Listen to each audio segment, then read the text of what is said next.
What to do if you think your job is at risk. If you believe your job may be in jeopardy, you can do a few specific things, and you should start doing them right now. Prevention is better than cure, so you would better acknowledge and try to fix the red flags before it's too late. The last thing you want is being caught off guard and unable to navigate the situation properly. Watch this video and take these proactive steps to cover your back, no matter what happens in your professional journey.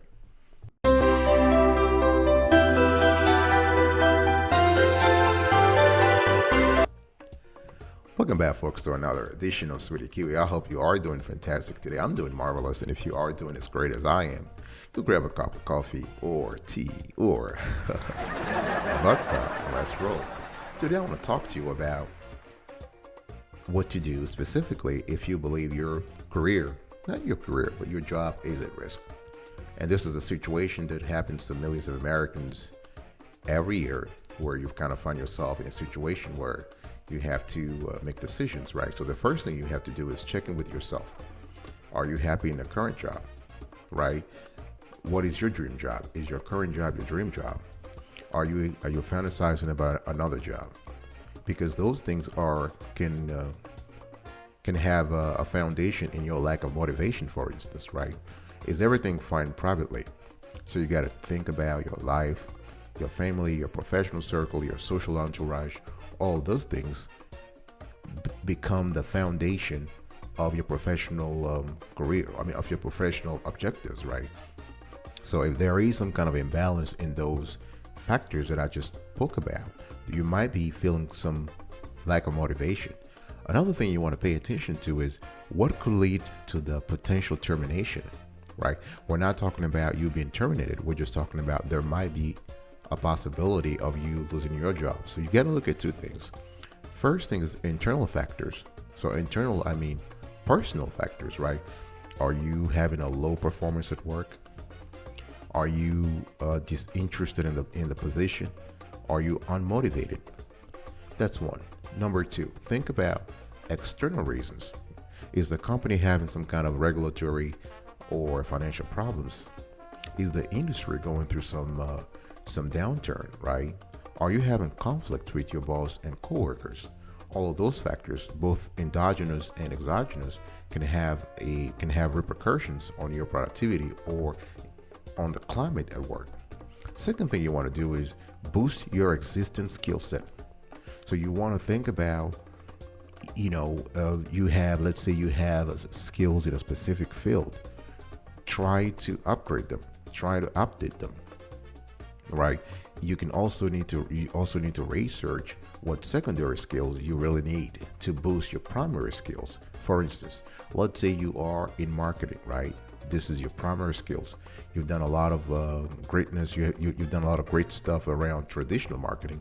Maybe now it's time for you to beef up your online marketing expertise.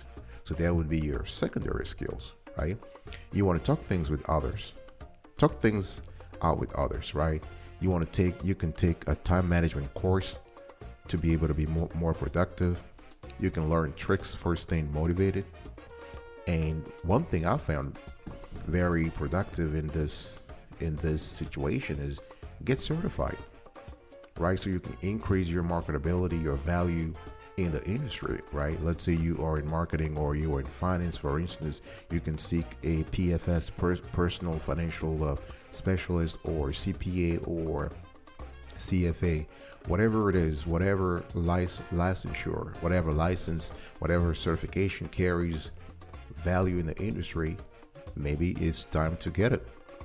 The third thing you want to do is acquire new skills.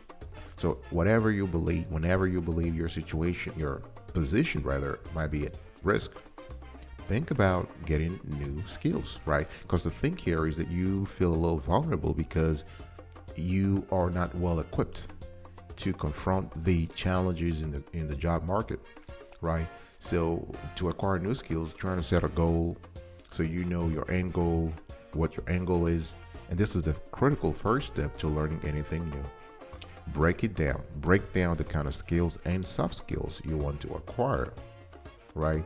And you want to think about all the reasons why you want to acquire that skill, so that when you become unmotivated or a little tired or exhausted, you can think back to the reasons why you started in the first place, right?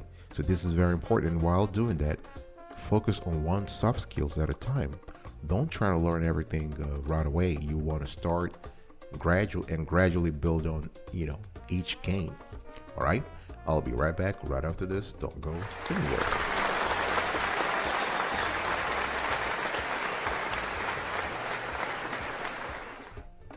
Welcome back, folks, to another edition of Sweetie Kiwi. We're still having a conversation around what should one do if he or she believes that their job is at risk.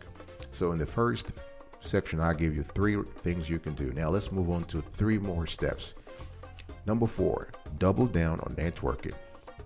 Now, ideally, networking is something you do permanently, right? Not just when you're laid off or about to be, right? So it's more proactive. But if you find yourself in a situation where doubt and uncertainty are preeminent in your thinking, then double down on networking. Go to networking events, get closer to colleagues or to other departments within the company, right? Go to professional industry event, take a course, right? Attending a workshop or a seminar can be a great way to meet new people. Another way to meet new people is also by volunteering. People a lot of times forget about that. Volunteering is not just about giving your free time and resources and energy to a charity. No, it's a great opportunity to meet other people, and some of those connections might lead to future job offers. So double down on networking. The next thing you want to think about is update your branding. Very important. Very important. If you expect to be out of a job soon, you want to start revamping your resume right now, and also polishing up your LinkedIn profile, right? We all know that LinkedIn is the world's largest networking, professional networking website with a quarter of a billion members, right? So you want to reflect your latest roles, responsibilities, achievements, as well as new career ambitions, right? So use LinkedIn. I would say also you want to use Facebook jobs section because Facebook in the last few months has rolled out a comprehensive suite of job and career planning tools, and I believe you should use that. All right. Now, it's very important to list your accomplishment. The whole idea here is for you to take charge, for you to be back in shape, for you to really be proactive as opposed to being reactive and waiting for something to happen and waiting for you to be terminated, right? You want to take things, you want to start things beforehand so you feel like you are in control. All right. Now, when it comes to branding, it's not just Facebook and LinkedIn. I'm talking also in terms of, I mentioned earlier, the volunteering. You want to volunteer. You want to get out there and meet people. You also can become member of a professional association. Let's say, for instance, you are a reseller, right? Or you work in an industry, you work in Amazon, or you work in that kind of industry. You can basically enroll in a professional association that caters to resellers and flippers, right? So that you meet other like-minded individuals, and from one thing leading to the other, the next thing you know, you got a job offer, a job you really love, right? So this will lead me to the next thing is you want to attend professional events. Now, earlier I was talking about doubling down on networking. This was more the internal side of things. So you double down on networking internally, and also in things like your alma mater, your university, your classmates, your old classmates. Now, when I talk about professional events, I'm talking specifically about being strategic. Let's say what kind of networking you should pay attention to. This is about your next move, your next role, right? So let's say you want to switch careers. You want to move into something totally different. then you want to start networking in that field. You want to follow a luminary, you want to follow a celebrity, a what I would call a thought leader in that industry, right? So you want to go to his or her book signings, you want to visit their websites, you want to try to meet them online and offline, right? The whole idea here is to see what's available out there. All right, I'll be right back right after this. Don't go anywhere.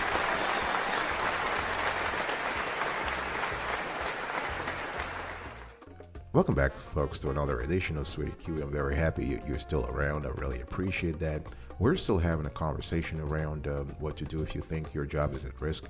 If you love the quality and the clarity of the content so far, please consider subscribing to our channel. Like this, turn on the notification bell so you are informed whenever we drop a new mail. Share this content and comment below. Let us know if you have been in this situation before, what you have done. What kind of pro tip can you share with the rest of the community, the Sweetie Kiwi community? We really want to share the knowledge here, and sharing is caring. Number 7, the thing you want to do, you want to seek advice. If you are in a vulnerable position, let's say your job is at risk, clear thinking tends to go out of the window. So you want to seek advice. You want to talk to someone who understands. This person can be your mentor. This person can be your spouse. This person can be a relative, a friend, someone in the community that you can relate to, that you can talk to, right?